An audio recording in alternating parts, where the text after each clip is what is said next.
3 years ago, right after I gave birth to my daughter, my husband vanished without a trace.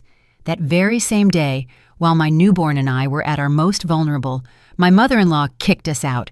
For 3 long years, I fought to survive on my own. Today, as my daughter and I waited for the city bus, a luxury sedan pulled up in front of us. "Get in, Nia. I have something important to tell you."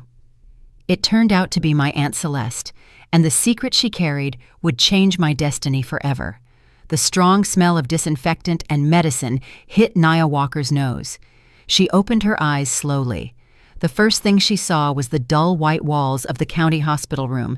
Her entire body ached as if she'd been shattered into pieces. Every joint throbbed, and the stitches from her C-section pulsed painfully in her belly. But as soon as she turned her head to the side, all the pain seemed to melt away. In a standard hospital bassinet lay a tiny creature wrapped in a pink blanket. Her daughter Zoe had been born safe and sound. Nia reached out. Her slightly swollen fingers touched the small cheek. Warmth immediately spread through her heart. This was a miracle, the fruit of her love with Marcus. Marcus, her husband. Where was he? Since her water broke the night before, and a neighbor had rushed her to the hospital, she hadn't been able to reach him. His cell phone was off. Nia tried to calm herself. Marcus was probably busy at the company. That huge project he often talked about must have been consuming all his time. She was sure he would come. She was sure he would be surprised and overjoyed to see his baby girl. Nia picked up the phone from the nightstand. No text messages, no missed calls, just a dark screen reflecting her pale face and slightly messy hair. A cold anxiety began to crawl up her spine, competing with the happiness she had just felt. The nurse told her she could be discharged today. A public facility like this couldn't keep her long. Even though Marcus hadn't come to pick her up, she had to go home. With the strength she had left, Nia packed her small bag. It was only a tiny tote with baby clothes and her change of clothes. Enduring the pain in her belly, she carefully took Zoe into her arms. She paid the administrative fees with her dwindling savings. Marcus hadn't yet given her the monthly allowance for expenses. Nia convinced herself again that her husband was simply too busy. She called a rideshare service. As she entered the address of her in-laws' home, the house where she and Marcus had lived for the past 2 years, her fingers trembled slightly. The drive home felt long and silent. Zoe slept soundly in her arms. Nia looked out the window. Watching the busy streets of Atlanta, she imagined Marcus opening the door, surprising her and Zoe with a warm embrace. She imagined her husband's happy smile. However, when the car pulled up to the large iron gate of the cream-colored house in the Buckhead subdivision, she didn't feel a warm welcome. The house's yard was silent. Marcus's car wasn't in the garage, only his father's, Mr. Henry Thorne's, was impeccably parked. Nia paid the driver and got out. With one hand, she held Zoe, and with the other, she dragged the small bag. She rang the doorbell, once, twice. Footsteps sounded inside. The door opened. It wasn't Marcus. Her mother-in-law, Mrs. Vivian Thorne, stood in the doorway. Her usually stoic face now looked hard and cold. Behind her stood Mr. Thorne with his arms crossed. His gaze was less sharp, but just as distant. "Mother Thorne, Father Thorne, is Marcus here?" Nia asked in a quiet voice, her throat tight. "Why are you looking for Marcus?" Mrs. Thorne snapped. Her words were sharp. Nia was startled. "What do you mean, Mother Thorne? I just gave birth. This is Zoe, our daughter." She tried to show the small face of their first grandchild, hoping to soften the situation, but Mrs. Thorne took a step back as if she'd seen something repulsive. "That child is no longer our business, just like you."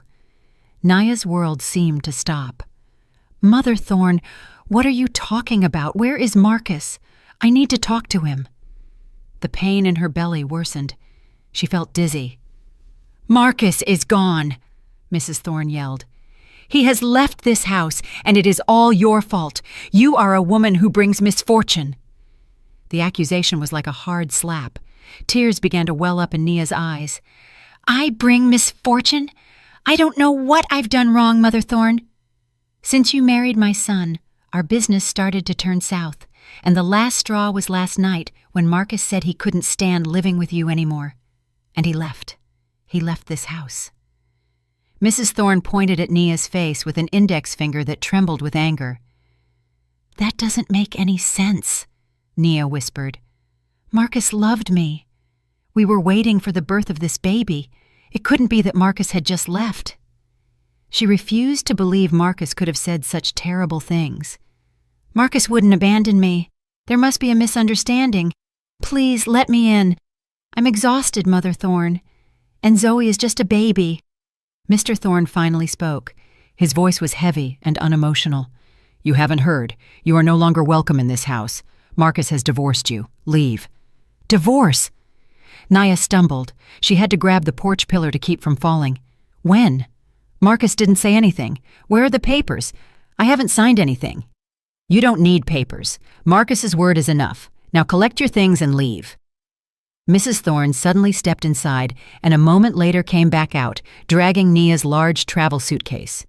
Mrs. Thorne opened the suitcase and threw Nia's clothes and the baby's items roughly onto the porch. "Mother Thorne, no!" Nia cried, trying to stop her, but her body was too weak. "Get out! Take that bastard child and get out of here right now!" Mrs. Thorne shoved Nia's body, which was holding Zoe. Nia was pushed back and nearly fell. She held Zoe tightly. The small baby felt the tension and the jolt. She squirmed and broke into a heartbreaking, soul-wrenching cry. "Mother Thorne, please. Mr. Thorne, please. Talk to Mrs. Thorne. I just gave birth. My stitches haven't healed yet. Where am I going to go tonight with a newborn?" Nia pleaded. Her tears now fell in torrents, soaking her simple clothes. She looked at her father-in-law, searching for even a speck of compassion. Mr. Thorne only looked at her coldly. "That is your problem. It is no longer our problem." Mrs. Thorne took Nia's small bag and threw it onto the yard near the open suitcase. "Leave right now before I call security. We don't want to be embarrassed by a daughter-in-law like you." With a shattered heart, Nia had no choice but to obey. She had no strength to confront them. Enduring the extreme pain in her abdomen, she bent down and, holding the baby firmly with one hand, tried to put her clothes and Zoe's back into the suitcase with the other. Mrs. Thorne and Mr. Thorne watched her from the doorway like two satisfied executioners watching their victim suffer. When the suitcase was poorly closed, Nia dragged it toward the gate.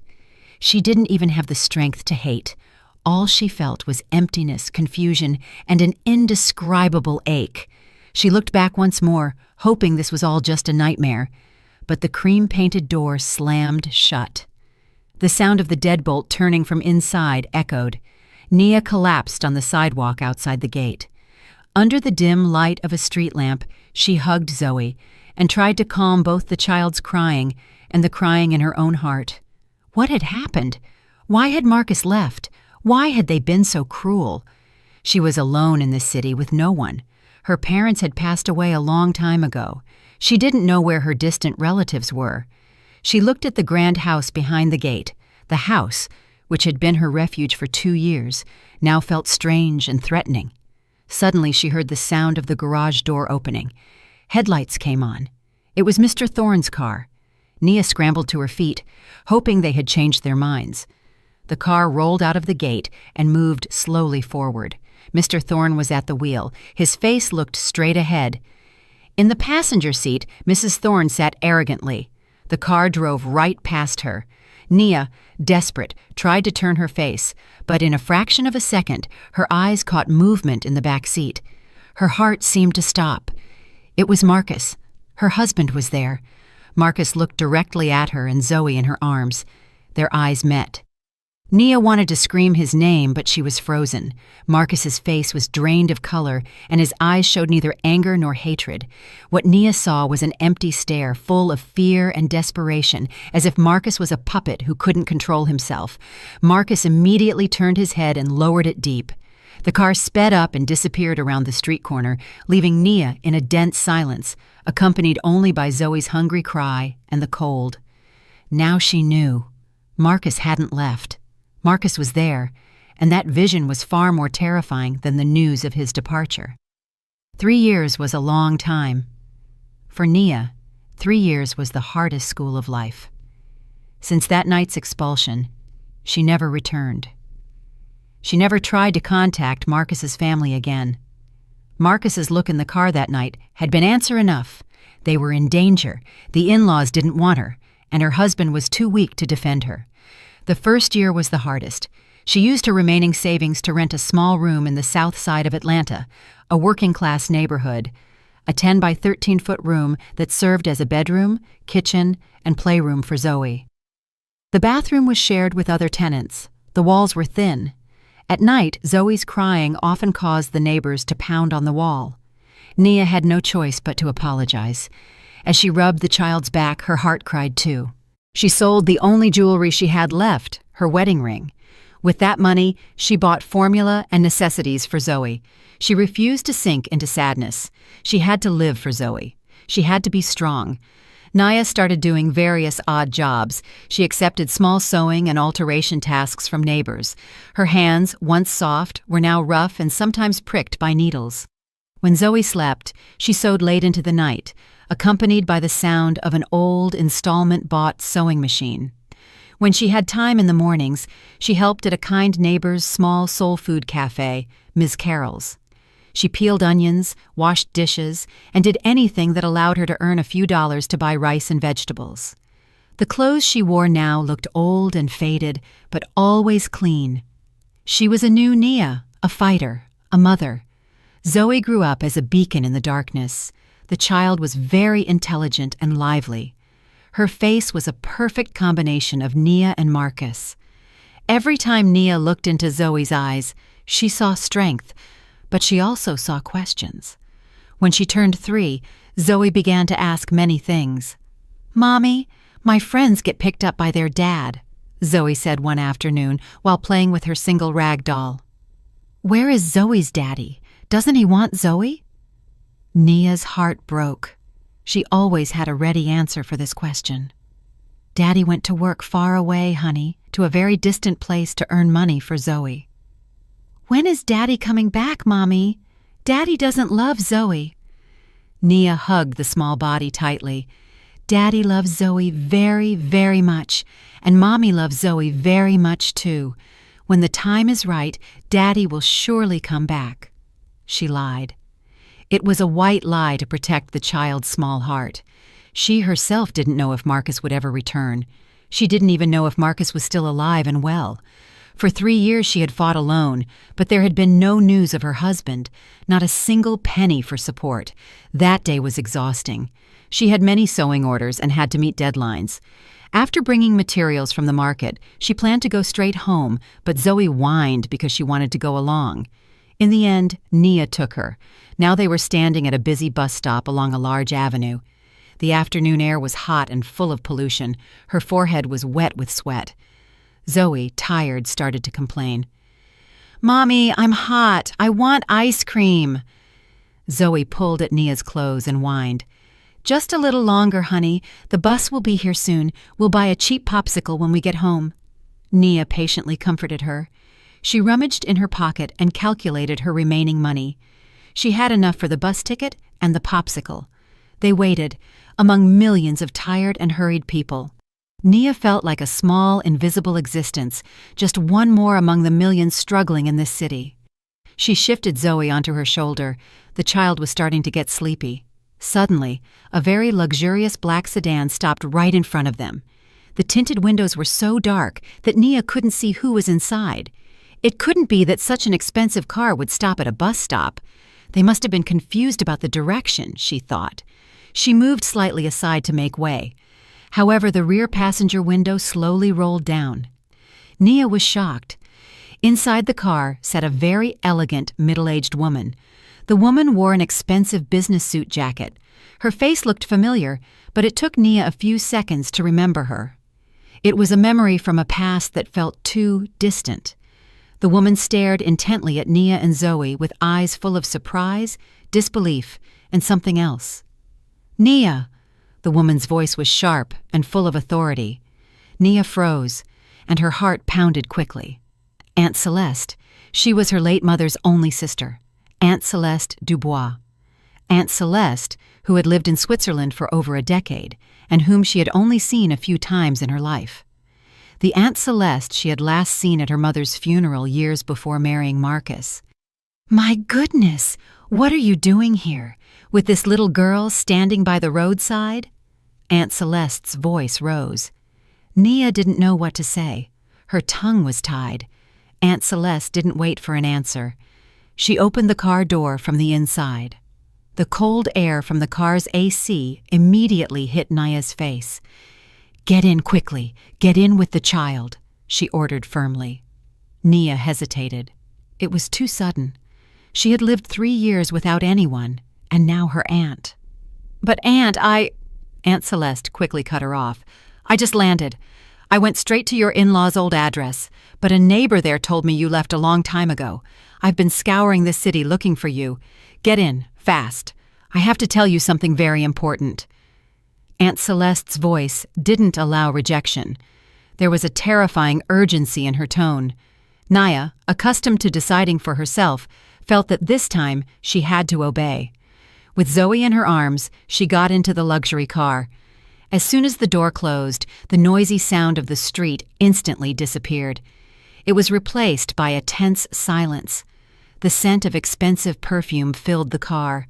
Nia sat on the plush leather seat that contrasted with her simple clothes. Zoe, awakened by the movement, looked at Aunt Celeste with round, curious eyes. The driver in the front seat immediately started the car. Aunt Celeste stared intently at Nia. Her gaze scanned Nia's appearance from top to bottom. The tired face, the faded clothes, the rough hands. "What happened to you, Nia? Where is your husband?" Nia swallowed. She didn't know where to begin. "It's a long story, Aunt." "Then make it short. But that is not the important thing now," Aunt Celeste said quickly. She took a deep breath. Her angry face now looked serious. Very serious. "There is something I must inform you of immediately. It's a very important matter." Nia waited. Her heart beat even faster. Aunt Celeste looked directly into her eyes. "It's a story about your father and your mother." It had been a long time since she had heard those 2 names from someone else's mouth.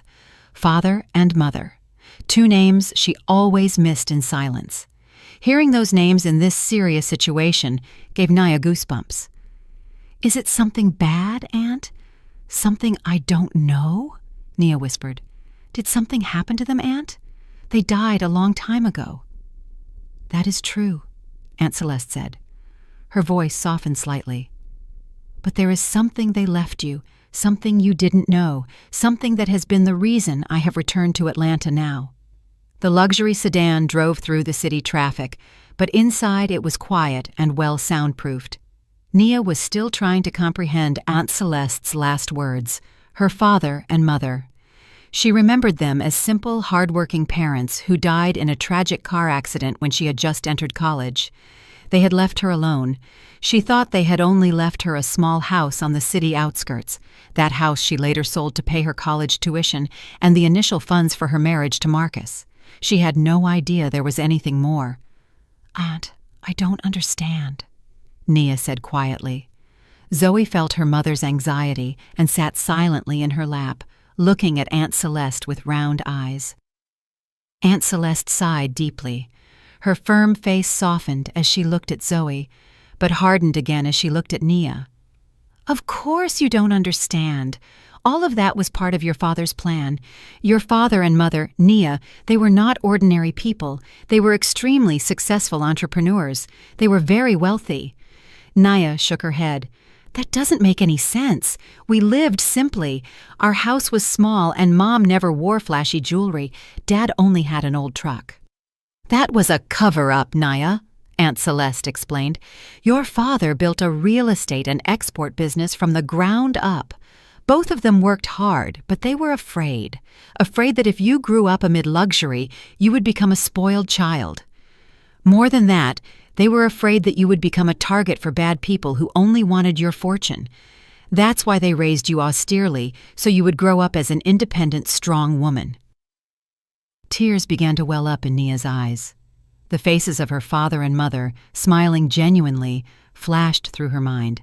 She hadn't even realized their sacrifice. Aunt Celeste continued, When they died in the accident, I was the only close family they trusted. I had just moved to Switzerland to manage the foreign branch of the business. In their will, they left everything to you, but there was a condition. Nia's heart skipped a beat. What condition? Your father was very astute. He knew you were still young and vulnerable after their passing. He was afraid you would meet the wrong man who would try to take advantage of you, so he left a clause. Aunt Celeste leaned forward. All their assets, Nia, millions of dollars, perhaps billions if we calculate now, were frozen and held in a trust fund, and I was designated as the trustee, the only person who could manage it. Then when can I receive it? That is the condition, Aunt Celeste said. The will stipulated that the fund could only be withdrawn and fully transferred to you, the sole heir, after two conditions were met. First, that you legally married. Second, that you had a child. Nia gasped. Marriage, child, Marcus, Zoe. All the pieces of the puzzle began to form a terrible picture. Why those conditions? Nia asked quietly. Because your father thought that if you married and had a child, you would have your own family and be a mature adult. He thought you would have someone to protect and would use that fortune more wisely. Isn't it ironic? Aunt Celeste smiled bitterly. Your father's good intentions became the loophole that the devils exploited.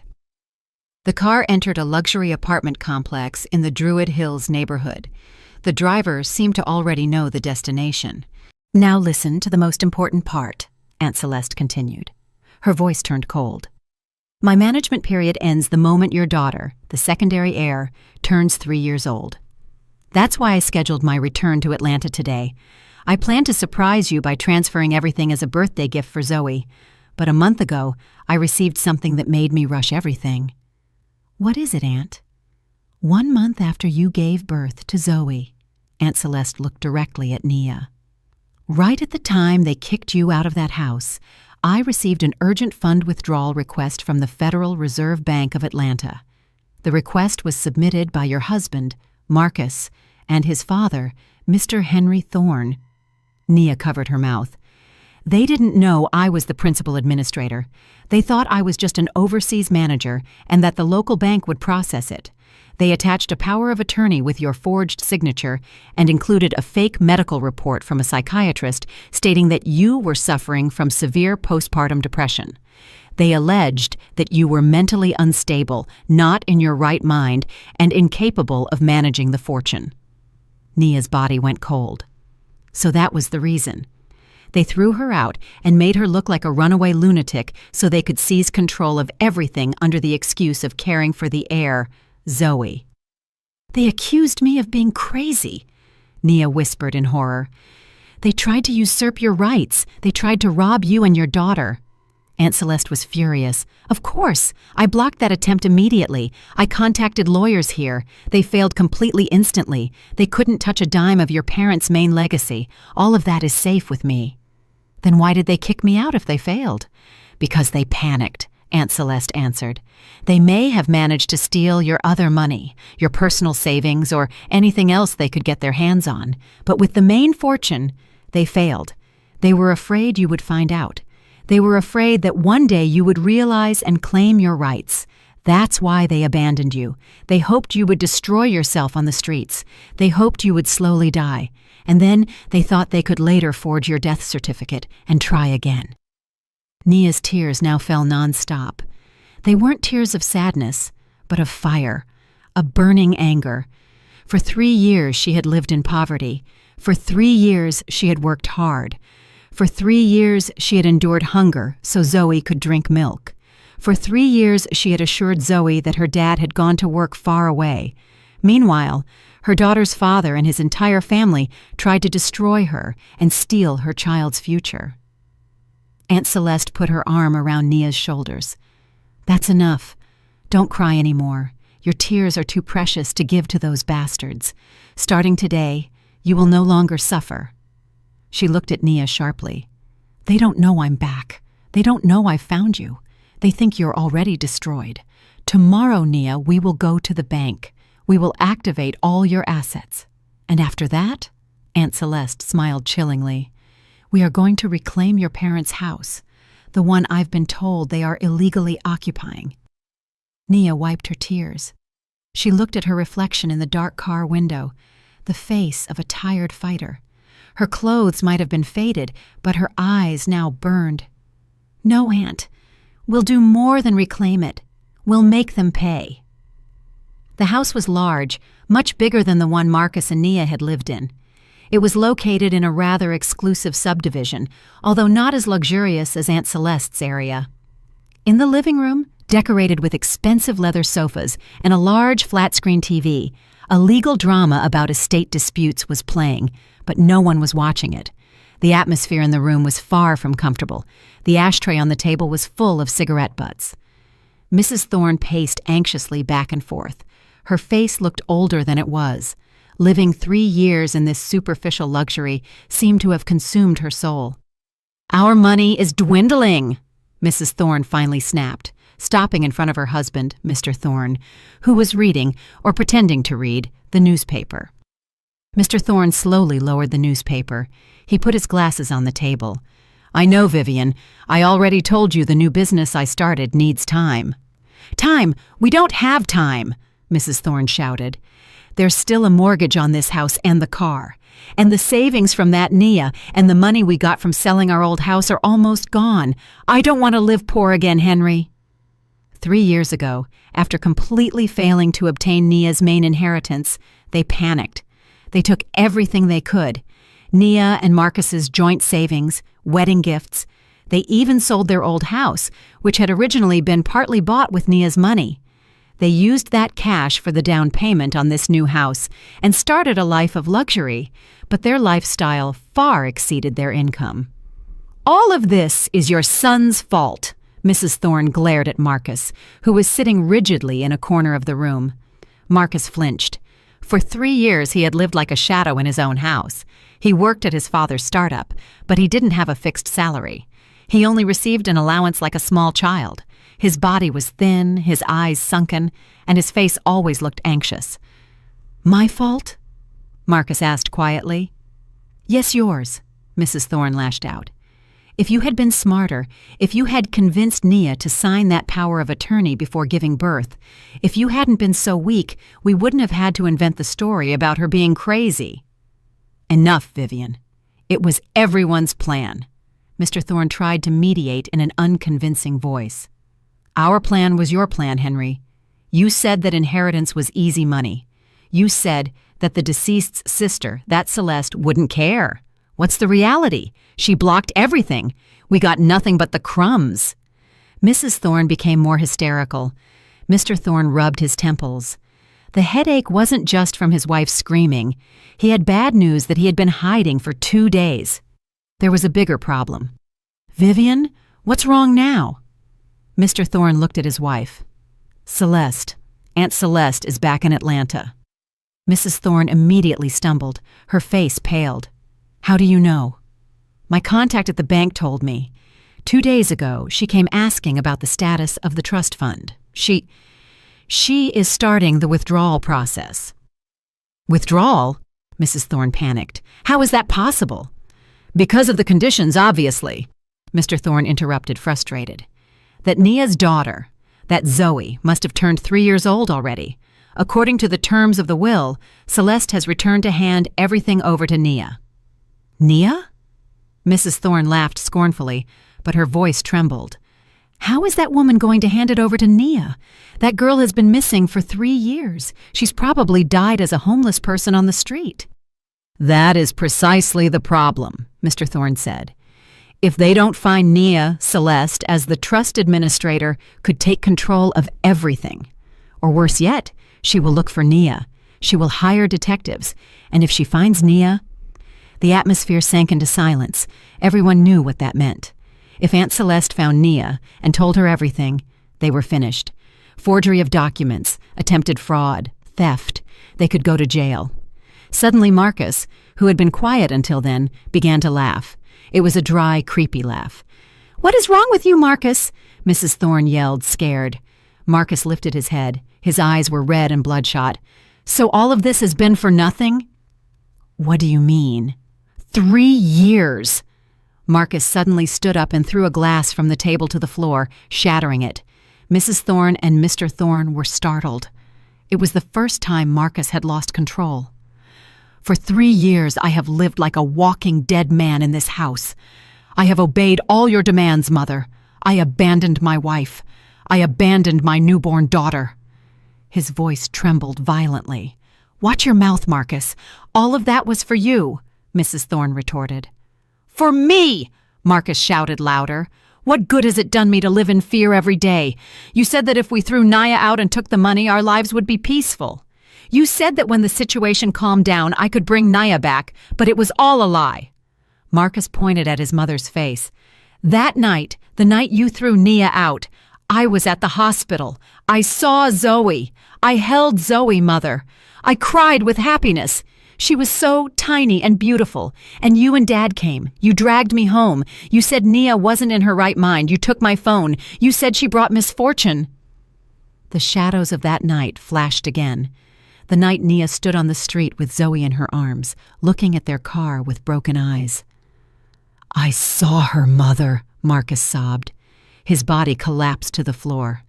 I saw Nia on the street. You and Dad prevented me from getting out of the car. You locked me in. You said it was the only way. You said she would be okay.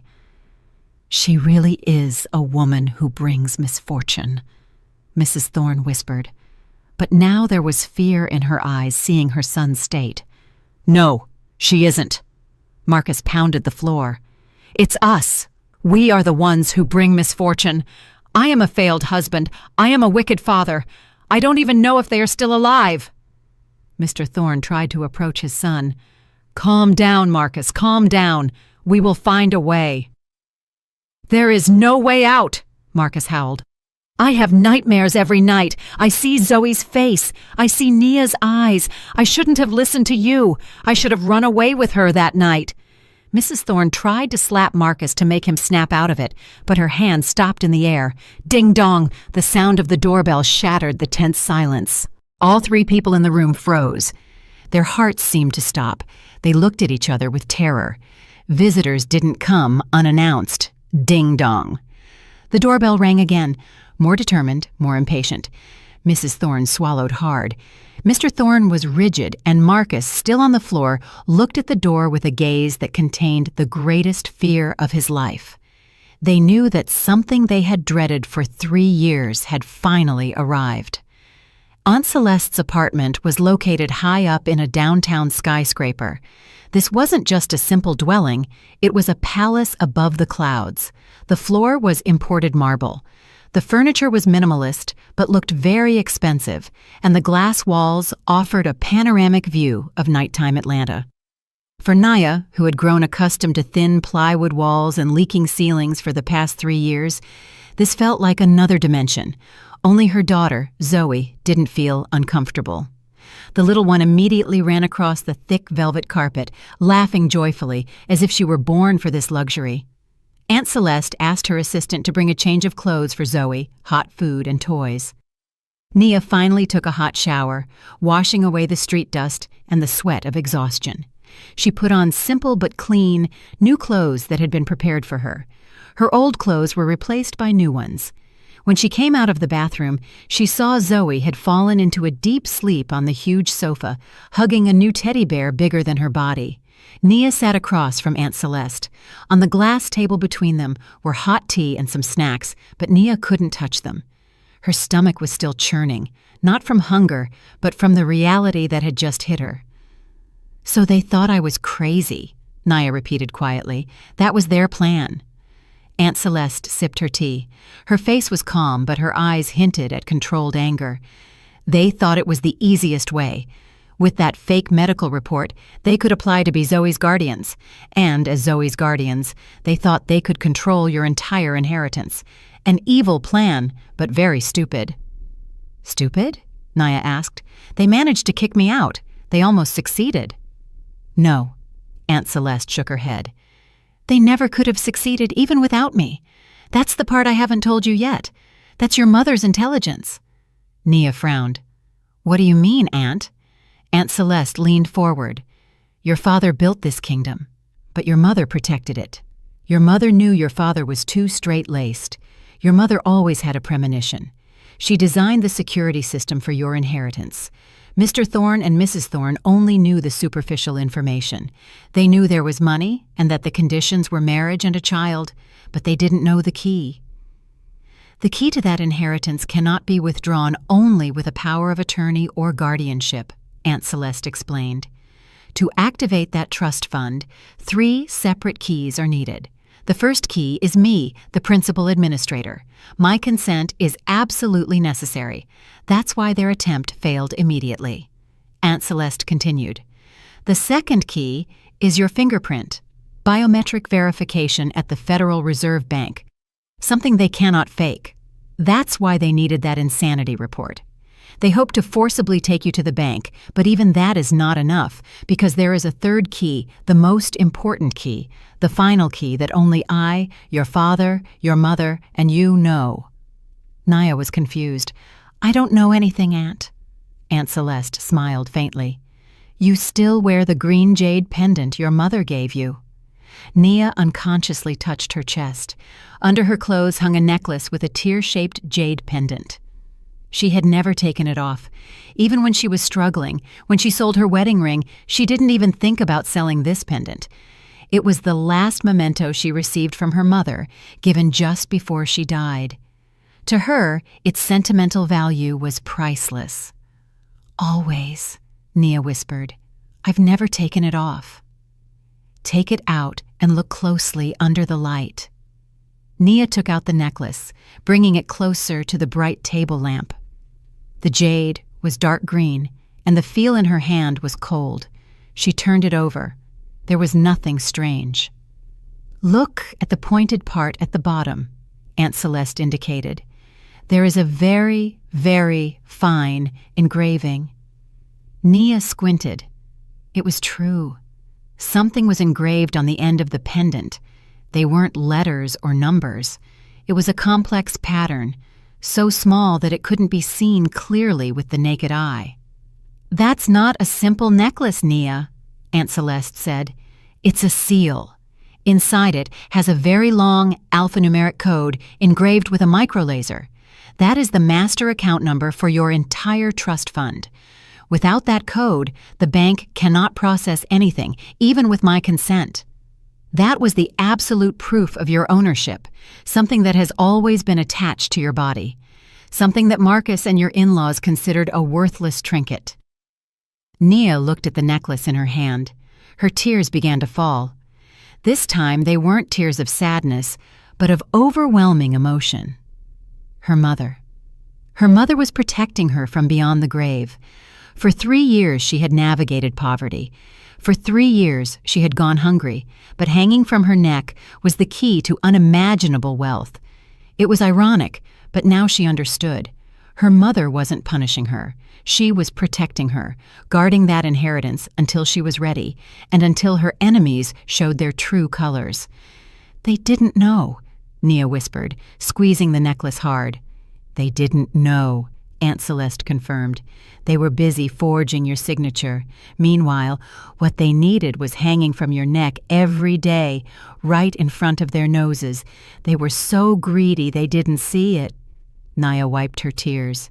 Her grip on the necklace grew stronger. A warm sensation spread throughout her body. This was no longer a simple memento. This was a weapon. This was a testament. Tomorrow, Aunt Celeste said. Her voice became firm again. We will start everything. In the morning, we will go to the bank. We will activate the fund. I have already arranged an appointment with the chief executive officer. We will transfer all assets completely into your name. And after that, Aunt Celeste smiled sarcastically, we will pay a visit to your parents' house, the house they are now living in. Nia nodded. Her face, pale a moment ago, was now flushed. A new energy flowed within her, energy of anger, but also of justice. You need to rest tonight, Nia. Sleep well. You and Zoe are safe here. Starting tomorrow, your life will change, and you need to be mentally prepared.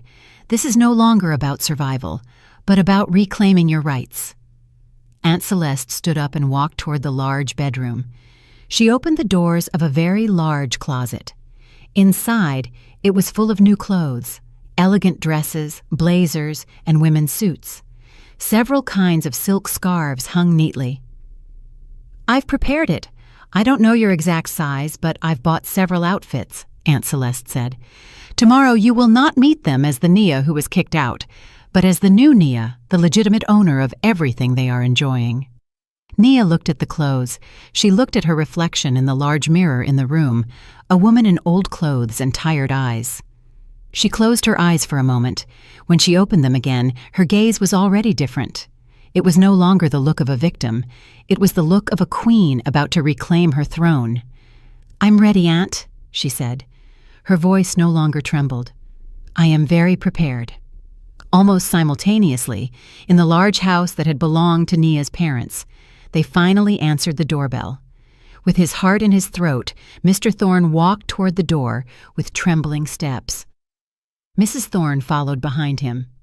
Marcus, still sitting on the floor among the broken glass, stared at the door with an empty gaze. Mr. Thorne opened the door. In front of him was not the police, nor Aunt Celeste. There was only a uniformed messenger who handed him a large brown envelope with the logo of a famous law firm. "Is this you, Mr. Thorne?" the messenger asked expressionlessly. "Yes, it's me," Mr. Thorne replied. "Sign here, please." Mr. Thorne signed with a shaky hand. The messenger nodded briefly and left. Mr. Thorne looked at the envelope as if it contained a time bomb. "Who is it from?" Mrs. Thorne whispered anxiously. Mr. Thorne ripped the envelope open abruptly. He pulled out a thick sheet of paper with official letterhead. Reading the first line, his eyes widened. "It's a notice of a lawsuit." His voice was choked. "What notice?" Mrs. Thorne shouted. Mr. Thorne read in a trembling voice. "In relation to the illegal occupation of the property located at 1 Eagle Street, registered in the name of the late Mr. and Mrs. Walker, given that the inheritance rights have fully reverted to the sole heir, Ms. Nia Walker." Mr. Thorne couldn't continue. The paper fell from his hands and fluttered to the floor. "Nia," Mrs. Thorne whispered, her face pale. "So that woman, Celeste, has found her. They know we are here." "They are demanding that we vacate this house in 48 hours, Mr. Thorne continued. His voice now sounded as if he were being strangled. "Or they will take legal action for trespassing, forgery, and attempted fraud. We have to go. We have to run, Vivian, right now." Mrs. Thorne started to panic. Her eyes darted around, looking for valuables to take. "Where are we going to run, Vivian?" Mr. Thorne shouted, frustrated. "All our remaining assets are at the bank. If they tracked this house, they've tracked our accounts. They've blocked us. We have nothing." Marcus's laughter was heard again. This time it was a desperate laugh. "It's over," he said quietly. "Our game is over." Mrs. Thorne looked at Marcus with fury. "This is all your fault, because you were weak." "Why don't you shut up?" Mr. Thorne shouted. His anger exploded. "Blaming him doesn't help us. Now we have to think." But they no longer had time to think. They spent that night terrified. Mrs. Thorne cried. Mr. Thorne paced back and forth all night making calls, but his cheap lawyer didn't answer. They were isolated. Marcus simply sat in his room waiting for the end. The next day, around 11 in the morning, the most luxurious black sedan they had ever seen stopped right in front of their gate. Marcus, spying from his second-floor bedroom window, felt breathless. The car door opened. The first to step out was a woman he knew very well, Aunt Celeste, elegant as always, with a glacial look. Then, 2 men in expensive black suits who looked like movie lawyers, and finally the rear door opened. A woman stepped out. She wore an ivory blazer and wide-leg trousers that fit her perfectly. A mocha silk scarf wrapped perfectly around her neck. Her face, previously pale and tired, was now covered with light but decisive makeup. Her beautiful eyes were hidden behind expensive black sunglasses as she stared intently at the house. Marcus staggered backward.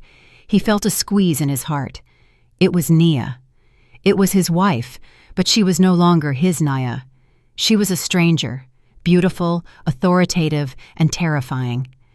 Downstairs, the doorbell rang, just like the night before, but this time it sounded like the bells of doom. Mrs. Thorne and Mr. Thorne froze in the living room. They already knew who had come. "Open the door, Henry," Mrs. Thorne whispered in a trembling voice. Mr. Thorne, with the pride he had left, walked to the door and opened it. The sight in front of him left him paralyzed. Nia stood between Aunt Celeste and the two lawyers. Nia slowly removed her sunglasses. Her eyes looked directly into Mr. Thorne's. There was no fear or sadness, only a cold emptiness. Mrs. Thorne, seeing that her husband didn't say anything, immediately stepped forward. It was her only weapon, to act. "Nia!" she cried, trying to shed fake tears. "My goodness, daughter, where have you been? Your father and I have missed you so much. We've looked everywhere. We were so worried." Mrs. Thorne opened her arms to hug her lost daughter-in-law. Nia didn't move. She raised a hand, palm forward, stopping Mrs. Thorne instantly. "Enough with the theatrics, Mrs. Thorne." Nia's voice was calm and monotonous, but it resonated with a new strength, clear and concise. "I am not your daughter, and I know you didn't look for me." Mrs. Thorne froze. Her arms hung awkwardly in the air. Her performance had completely failed. "I have come to take back what is mine," Nia continued, "starting with my parents' house." At that moment, Marcus appeared on the staircase behind them, his eyes fixed on Nia. "Nia!" His name sounded like a painful prayer. Nia finally turned her head toward him. She looked at the man she once loved with all her heart, the man who was her daughter's father, the man who abandoned her at her most vulnerable moment. She scanned Marcus up and down, a thin, disheveled, and broken man. One of the lawyers stepped forward, taking control of the situation. He handed a stack of official documents to Mr. Thorne's hand. "Good morning," the lawyer said in a professional voice. "I am the legal representative for Ms. Nia Walker, the legitimate owner of this property. It seems you didn't take seriously the notice of a lawsuit we sent last night. We have an official eviction order from the court, a writ of asset seizure, and all the evidence of the crimes you have committed: forgery of documents, attempted fraud, and trespassing." The lawyer looked at his wristwatch. "Our client is still being kind. You have two options. You pack your bags in 24 hours and vacate this house. You return the car keys and all the credit cards you have used illegally. Second," the lawyer's voice rose, "we will call the police, who are now waiting at the end of the street, to arrest all three of you. Choose." Mr. Thorne's face turned gray. The choice the lawyer presented was not a choice, but an ultimatum. On one side was immediate ruin, on the other, delayed ruin. 24 hours. His hands holding the documents trembled violently. He looked at Mrs. Thorne for support, but his wife was equally shattered. Mrs. Thorne's face, pale a moment ago, turned red with shame and explosive anger. "You can't do this!" Mrs. Thorne shouted. Her voice rose loudly. "This is our house! We bought it! You scammed us!" The second lawyer, a woman who seemed calm but firm, stepped forward. "Mrs. Thorne, I advise you to remain silent. We have already secured all the evidence of your purchase. You purchased it with money illegally drawn from my client and your son's joint account the day after my client was expelled. We have the record. Everything you say now will only aggravate the criminal charges against you." The explanation immediately silenced Mrs. Thorne. She staggered backward as if she had just been struck. Nia watched the scene with a chilled heart. She had imagined this scene 1,000 times over the past 3 years. She thought she would feel satisfaction, but all she felt was emptiness. Their ruin did not give her back her 3 years of suffering. Marcus, who was rigid on the staircase, finally moved. He descended slowly, walking past his parents paralyzed in the doorway. He approached Nia. Each step felt heavy. He stopped 3 feet away in front of Nia. His face was a mask of pain. His eyes, once bright, were now clouded and filled with regret. "Nia." His voice was hoarse, almost inaudible. "I'm sorry." Nia looked him directly in the eyes. They were the same eyes as Zoe's, but in Marcus's eyes, she could no longer see love, only weakness. "You're sorry?" Nia asked. Her voice was still calm, but the cold penetrated to the bone. For what, Marcus? For pretending to love me for my inheritance? For conspiring with your parents? For allowing me to be accused of being crazy? Or for letting your daughter, your own flesh and blood, sleep on the floor of a cold room for 3 years? All of Nia's questions were daggers piercing Marcus's heart. He shook his head weakly. No, it wasn't like that, Nia. I loved you.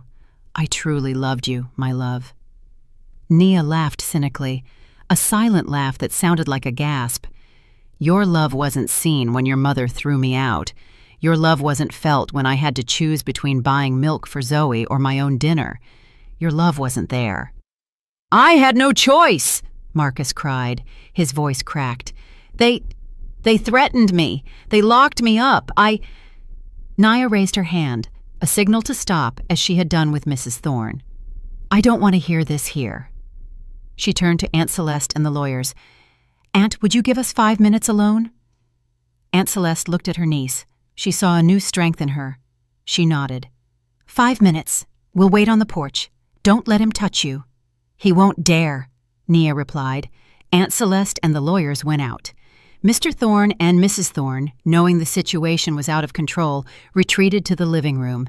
They collapsed onto their expensive leather sofas. They looked like 2 puppets whose strings had been cut. The front door remained open. Nia entered the house that was once her parents'. It smelled of new carpet and expensive furniture. But to Nia, this house smelled of betrayal. She stopped in the living room. Marcus followed her like a shadow. Speak now, Nia said without turning her head. Marcus stood behind her. The distance was short, but it felt like there was an unbridgeable abyss. Silence enveloped them. Only Marcus's repressed sobs could be heard. That night, Marcus began. His voice trembled. The night Zoe was born, I went to the hospital. I didn't disappear. Mother called me and I went. I saw you were still sleeping. I saw Zoe in the bassinet. I held her, Nia. Now Marcus's tears fell in torrents. I had never been so happy in my life. She was so small and beautiful. I kissed her. I swore I would protect you and her. Nia closed her eyes. Hearing this pained her heart. The small part of her that still loved this man was hurt. And then, Marcus continued, Mother and Father arrived. They dragged me out. They said there was a big problem at the office. They took me home. I said I had to wait for you to wake up, but Mother got angry. She told me I was useless. When we got home, they took my phone. They said... Marcus's voice choked. They said the plan had failed, that your Aunt Celeste had blocked everything. They panicked. They said the only way was to make you look unstable. They said you already knew about the inheritance and were planning to run away with Zoe. And you believed them? Nia asked coldly, finally turning to face Marcus. Not at first, Marcus quickly replied. I got angry. I shouted. I tried to go back to the hospital, but Dad held me down. They locked me in the room. They said it was for my own good. They said you were influenced by Aunt Celeste. They said you would leave me after getting all that fortune. So you chose to believe them over your wife, Nia concluded bitterly. I didn't know who to believe, Marcus sobbed. I was confused. I was scared. Mother said if I didn't listen to them, they would be ruined.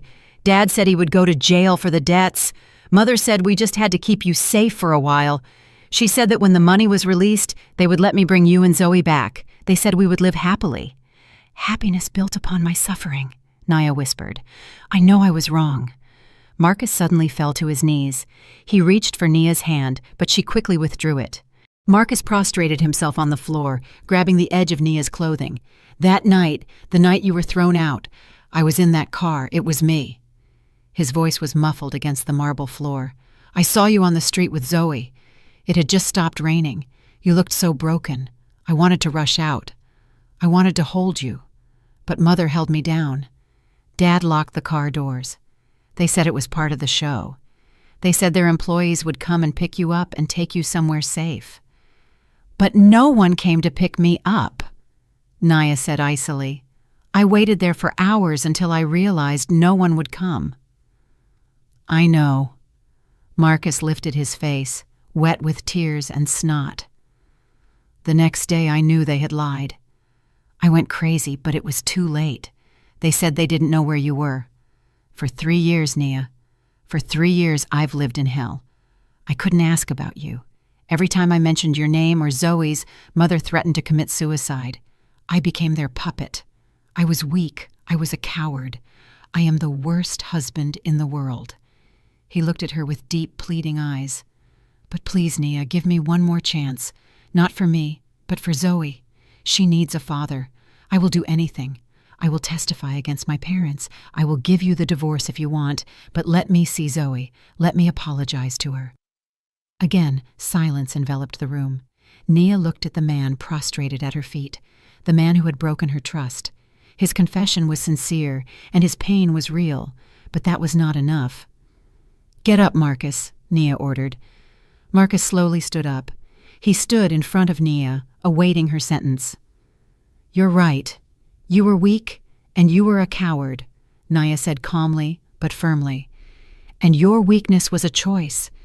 You chose your parents over your family.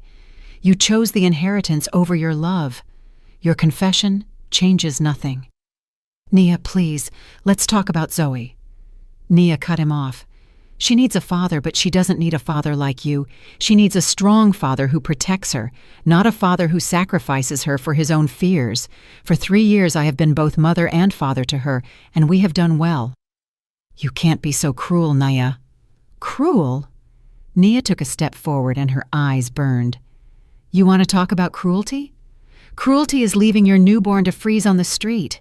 Cruelty is accusing your wife of being insane. Cruelty is living in this fake luxury, knowing your daughter might be starving outside. Don't talk to me about cruelty, Marcus." Marcus fell silent. He was defeated. Nia walked past him toward the door. "My lawyer gave you 2 options. Now I personally give you a 3rd option. You can stay with your parents and sink with them, or—" Nia stopped at the threshold. "You can admit everything legally.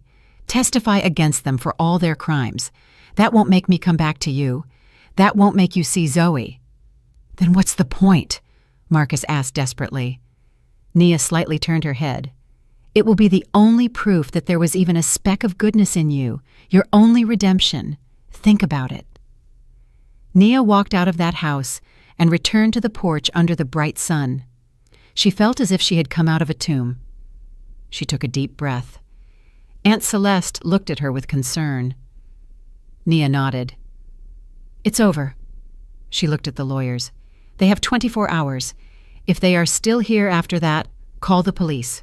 We will seize everything." Then she walked toward the car, descending the porch stairs without looking back. She didn't need to see Marcus collapsing and crying silently behind the door. She didn't need to see Mrs. Thorne screaming hysterically or Mr. Thorne staring blankly at the wall. That chapter was over. The game was won. The 24 hours passed quickly for Nia, but they felt like an eternity for the Thorne family. They didn't sleep. Mrs. Thorne spent the night packing fake jewelry and fake designer bags while continuing to curse Nia and Aunt Celeste. Mr. Thorne desperately tried to contact his connections, but the rumor of their downfall seemed to have spread faster than wildfire.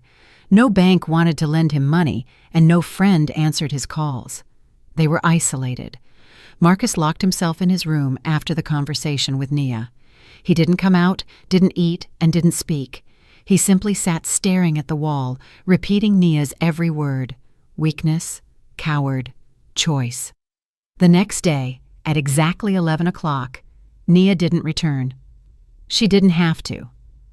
Who came was Aunt Celeste's team of lawyers, accompanied by a court officer and several security guards.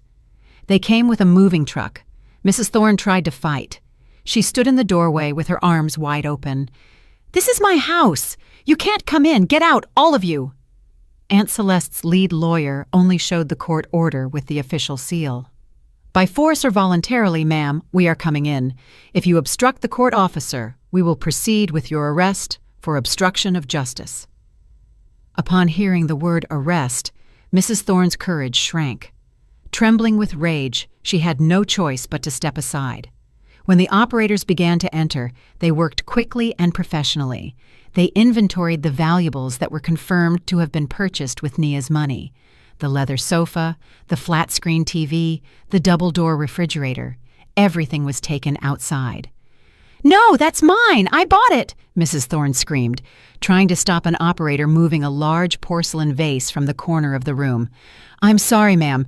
According to the records of the frozen credit cards, this vase was purchased using a card in your son's name with funds originating from my client's account," the lawyer said calmly. The ruin happened systematically. In 3 hours, the house was empty. Only their clothes, piled up in their old travel suitcases, remained. The neighbors in the luxury subdivision watched and whispered from behind their windows. The spectacle of a rich family suddenly becoming poor was interesting entertainment. Their reputation was completely destroyed. Mr. Thorne sat on the floor of the now empty living room. His face looked like it had aged 10 years in one night. He had lost everything: house, business, and dignity. "Let's get out of here, honey," Mrs. Thorne whispered, her voice hoarse from crying and shouting. "Where are we going?" Mr. Thorne asked, his gaze lost. "We have nothing." At that moment, Marcus came down from the upstairs. He carried a small backpack. His eyes were swollen, but a glimmer of determination was visible on his face, something his parents had never seen. "Marcus, let's go, son. Let's get out of here. We'll start over," Mrs. Thorne said, trying to grab her son. Marcus pulled his mother's hand away. "No, Mother, there is no us anymore." He walked past his two parents. "Where are you going, Marcus?" Mr. Thorne asked in a trembling voice. Marcus stopped for a moment at the threshold. "I'm going to the precinct to atone for my sins." Mrs. Thorne's eyes widened with terror. "What? Are you crazy? Are you going to send your parents to jail?" Marcus turned his head. "My parents locked me in guilt for 3 years. Nia was right. This is the only path." "Ungrateful son!" Mrs. Thorne yelled, trying to chase after him. But Marcus was already out. He walked past the seizure truck, past the neighbor's stairs, walking out of the subdivision without looking back. Mrs. Thorne collapsed on the porch. She cried inconsolably.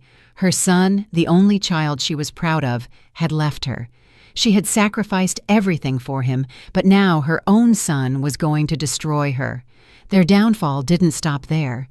Marcus's confession was the final nail in the coffin for Mrs. Thorne and Mr. Thorne. With Marcus's testimony added to Aunt Celeste's compelling evidence, the forged power of attorney, the bank recordings, the fake psychiatric report, the case was very easy for Nia's team. The legal process moved quickly. Nia didn't need to attend. Everything was handled by Aunt Celeste and her team. Mrs. Thorne and Mr. Thorne tried to hire lawyers, but no competent lawyer wanted to defend an already lost case without upfront fees. They were found guilty of all charges: fraud, forgery of documents, conspiracy to appropriate assets, money laundering. The news made it into some financial media outlets. Mr. Thorne's reputation, already shattered, completely disappeared.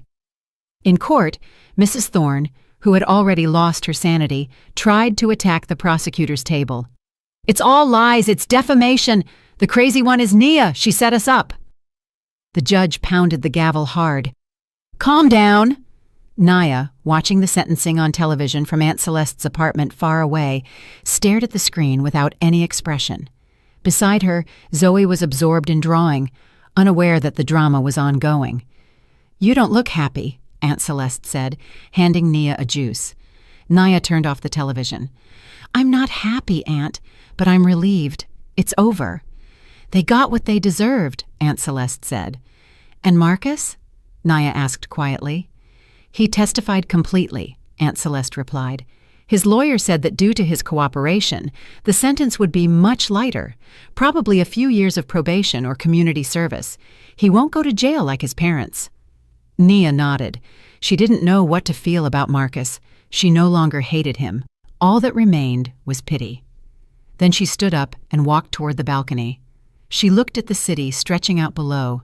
3 years ago, she was one of those tiny dots struggling on the streets down there. Now she saw everything from above. She had returned. She had not only recovered her fortune, but also her life. The day of the sentencing reading was overcast, as if the Atlanta sky sensed the tension hanging over the courthouse. The courtroom was full of people. On one side, seats for the general public and the press. The story of the fight over a multi-million-dollar inheritance with accusations of insanity against the heir had become tasty fodder for the media. On the other side sat the defendants, Mrs. Thorne, Mr. Thorne, and Marcus. Nia decided to come. Aunt Celeste advised her not to attend. Why dirty your eyes and ears with their drama? But Nia insisted. This was not about revenge, but closure. She needed to see with her own eyes that this chapter had truly ended. She needed to hear the sound of the judge's gavel coming down as a sign that justice had been served. She left Zoe with Aunt Celeste and a new nanny, telling her daughter she had to go to work for a moment. Accompanied only by a lead lawyer, she sat in the first row, right behind the prosecutor's table. Today her scarf was dark gray, matching a simple but dignified suit. She sat upright with her back straight. She didn't look back to where Marcus and his parents were sitting, but she could feel their gazes. She could feel the hatred emanating from Mrs. Thorne, the desperation from Mr. Thorne, and the look full of regret from Marcus. The trial began. The prosecutor read the charges, detailing all the evidence of their crimes, the forged power of attorney, the attempted fraud against a financial institution, the malicious conspiracy, the fake medical report, the usurpation of assets, the embezzlement. The list was long. Each point read was a nail in their legal coffin. Mrs. Thorne continued to babble unintelligibly, murmuring that this was all defamation. Mr. Thorne simply lowered his head deeply. His face, once arrogant, was now emaciated and empty. He had lost everything, and now only expected to spend the rest of his life behind bars. Marcus, sitting a little apart, seemed resigned. His lawyer made the best plea, highlighting his role as a cooperative key witness, helping to expose his parents' crimes. He admitted everything voluntarily, without coercion. Finally, the court read the sentence. The voice of the presiding judge was heavy and firm. After deliberation, the sentence is pronounced. Defendant 1, Mr. Henry Thorne, and Defendant 2, Mrs. Vivian Thorne, are found legally guilty of the crimes of malicious conspiracy, forgery of documents, and attempted fraud. Nia's heart pounded hard. Defendant 1, Mr. Henry Thorne, is sentenced to 12 years in prison, and Defendant 2, Mrs. Vivian Thorne, is sentenced to 15 years in prison. 15 years? No! Mrs. Thorne's scream broke the silence of the room. She jumped up with frenzied eyes. It's unfair. The judge has taken money from that woman. The crazy one isn't her. She's a defamer. She has ruined my family. You will be miserable. You and your daughter will be miserable. My curse will never leave you. Security guards immediately grabbed Mrs. Thorne, who was struggling. She pointed her finger at Nia, who was sitting quietly. You are a demon in clothes. You are an ungrateful daughter-in-law. You ruined my family. Nia only looked at her. Curse. Was there any heavier curse than the one she had already suffered? The woman in front of her had already lost her mind. Beside her, Mr. Thorne didn't react. When the 12-year sentence was pronounced, he simply closed his eyes, accepting his fate. Then the judge moved on to Marcus. Next, regarding Defendant 3.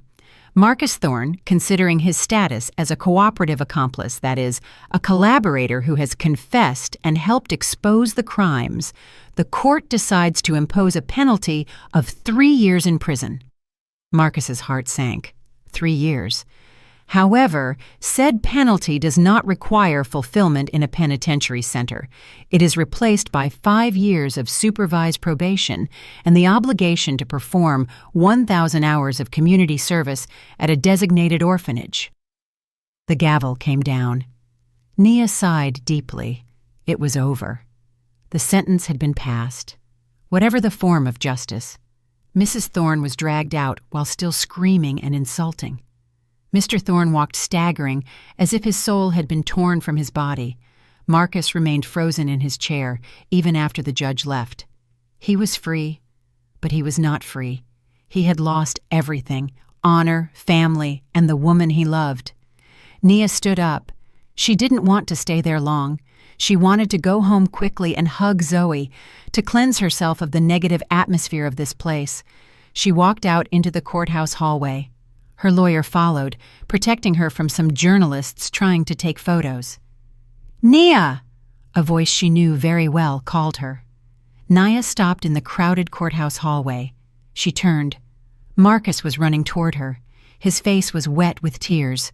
2 officers watched him but didn't stop him. "Nia, wait!" Marcus pleaded, gasping. Nia looked at him. She waited. "Thank you," Marcus whispered. Nia frowned. "For what?" "For this probation. Your lawyer surely asked for my sentence to be lightened. You must have asked for it. Thank you." Nia shook her head slowly. "I didn't ask for anything, Marcus. I only asked for justice. Your sentence is the result of your own choice to finally tell the truth. That is a redemption that comes from you, not from me." "But Nia—" Marcus moved closer. He looked very broken. "After this, can I see Zoe, even once? Just 5 minutes. I just want to see her." This was the question Nia knew would come, the question she most feared and for which she had most prepared. She looked at Marcus. She saw the same man who knelt at her feet in that house, the man who pleaded. "No, Marcus," Nia replied in a voice that was soft but firm as steel. "Why?" Marcus sobbed. "She is my daughter too. I have already received my punishment. I have lost everything. Why are you so harsh?" "It's not a matter of harshness. It's about her," Nia said. "Zoe is 3 years old now. For the first 3 years of her life, she didn't have a father. For the first 3 years of her life, all she knew was a mother fighting for her. Now her life has just begun. She is happy. She is safe. I will not allow anything or anyone that has the potential to harm her happiness. And you, Marcus, you are a wound. I can heal that wound. I will be a good father." "You can't," Nia cut him off. "You can't be a good father now. You have to heal yourself for the next 5 years. Focus on your sentence. Focus on community service. Learn to be a person of integrity first. Learn not to be weak." Marcus fell silent. Nia's words hit him harder than the judge's sentence. "Then when?" Marcus whispered desperately. "When will I be able to see her?" Nia looked down the long hallway stretching before her. She took a breath. "Perhaps someday, when Zoe is old enough to understand, when she asks about you and I can tell her everything about you, including the truth that her father finally chose to do the right thing, then I will allow her to decide for herself if she wants to meet you or not. That is her right." Marcus lowered his head. He understood. That was the fairest answer he could hope for. Nia turned. "I have to go. Zoe misses me." "Nia." Marcus called her one more time. Nia stopped, but didn't look back. I will always love you and wait eternally." Nia closed her eyes for a moment. "Your love is too high a price for me, Marcus. Goodbye." She walked out. This time, she didn't stop. She walked past the group of journalists, past the glass doors of the courthouse, and stepped into the sunlight. For some reason, that sunlight felt warmer now. She didn't look back to see Marcus, who stood alone, crying silently, leaning against the hallway wall. At the end of the street, she heard the sirens of the police van carrying Mrs. Thorne and Mr. Thorne to their destination. The price of betrayal had been paid. 2 years have passed since that day. Nia's parents' large house on 1 Eagle Street has now completely changed. The dull cream walls have been replaced by an elegant ivory color. The garden, once dry, is now lush with roses and jasmine flowers. In the afternoons, the laughter of a child is often heard in the backyard. The house no longer harbors the aura of betrayal. It has become a home filled with warmth, love, and new hope. Nia, now almost 30, has completely transformed. She is now the chief executive officer of the real estate and export company she inherited from her father.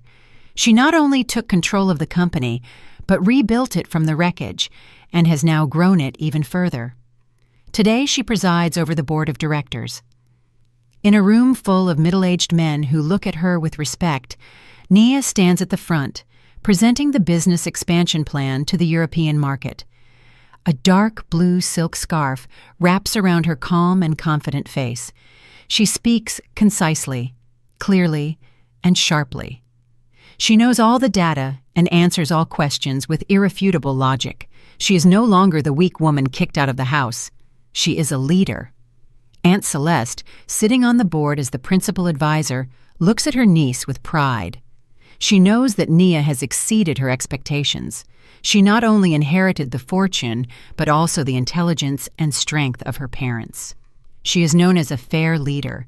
The experience of living through difficulties for 3 years has made her deeply value the efforts of others. She ensures that all employees have adequate pay, good health insurance, and a respectful work environment. She remembers well what it feels like to work hard without recognition.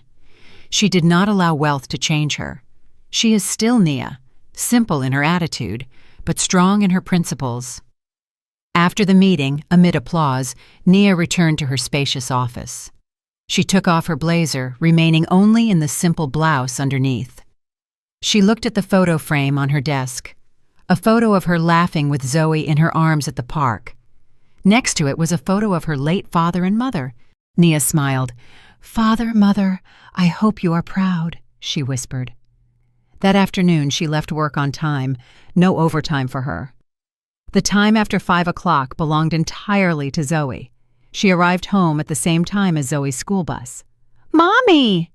A beautiful, cheerful 5-year-old girl ran out of the gate and immediately hugged Nia's legs. "Hi, honey." Nia laughed and lifted the small body into her arms. "How was school today?" "Zoe got 5 stars, Mommy. Zoe knows how to draw a rainbow," Zoe bragged. "My smart girl." Nia kissed her daughter's cheek. They walked hand in hand to the backyard. Aunt Celeste was waiting with hot tea and cookies. They spent the rest of the afternoon with laughter and stories. Zoe never asked about her dad again. Her world was complete. She had Mommy, she had Grandma Celeste, as Zoe called Aunt Celeste, and she had plenty of love. Elsewhere in the same city, in a suffocating jail, a very different scene unfolded. In a narrow cell, Mrs. Thorne and Mr. Thorne ate the prison food. Mrs. Thorne's hair was already white, and her face was full of wrinkles of hatred. "This is all your fault," Mrs. Thorne whispered to her husband. "If you hadn't been so greedy." "Enough, Vivian, shut up!" Mr. Thorne, now thinner and quieter, simply looked at the rice on his plate. "We're going to be here a long time. Blaming someone doesn't change anything." "I won't shut up. This is all because of that woman. Someday I will get revenge." Mr. Thorne sighed. His wife would never change. They were trapped not only by the prison walls, but by their own hatred. That was their true karma. And in another corner of the city, in a small, busy coffee shop, a thin man in a flannel shirt wiped a table. It was Marcus. After finishing his probation period, he refused to return to the business world. He chose a simple life away from the spotlight. He worked as a manager at this small coffee shop. He rented a modest boarding house room. His life was now filled with work, prayer, and spending the rest of his days in silence, accepting the destiny of having lost the most precious thing in his life. His atonement was carried out in silence. That day, a customer left an economy magazine on the table. Marcus picked it up to throw it away, his eyes fixed on the cover. The photo of Nia smiled with a mix of pain and admiration. "You did it, Nia," he whispered. He folded the magazine and returned to work, continuing with his simple life. Back in the garden on Eagle Street, the sun began to set, staining the sky with beautiful orange and purple colors. Nia pushed the swing for Zoe. "Higher, Mommy, higher!" Zoe laughed. Nia smiled and pushed the swing. She looked at her daughter, her source of strength. She looked at her peaceful home. She looked at the sunset sky. 3 years ago, at the same time, she was standing at a bus stop, desperate and exhausted. Now she stood in her own garden as a victor. Her life wasn't perfect. She was a single mother with a dark past, but she was complete. She was strong.